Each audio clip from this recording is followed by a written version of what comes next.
షాద్నగర్ పట్టణంలో రాత్రి కురుస్తున్న భారీ వర్షానికి రోడ్లతో పాటు ఇండ్లన్నీ జలమయమయ్యాయి. లోతట్టు ప్రాంతాలు నీటిలో మునిగాయి. పట్టణంలోని కొన్ని వార్డుల్లో భారీ వర్షానికి వరద నీరు ఇళ్లలోకి చేరింది. ఒక్కో ఇంట్లో మోకాళ్ల లోతు నీరు ప్రవహించింది. ఇండ్లన్నీ జలమయం కావడంతో ప్రజలు కంటి మీద కునుకు లేకుండా రాత్రంతా నీరు తొలగించే పని పెట్టుకున్నారు.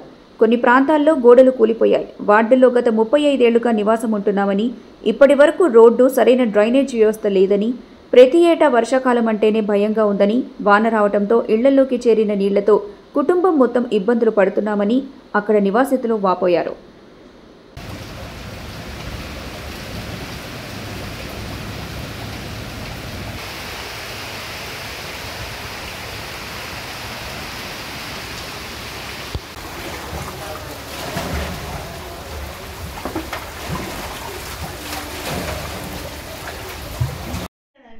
ఇవి కాదే వీరి మీద సంచల ఫైబర్ టైప్ ఇలా కవర్ నీటి మాస్టర్ లింగడి మాస్టర్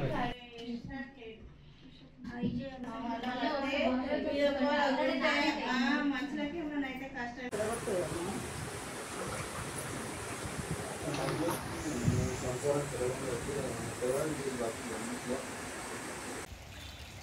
మన పైపులో కాబట్టి అప్పుడు చూడాలి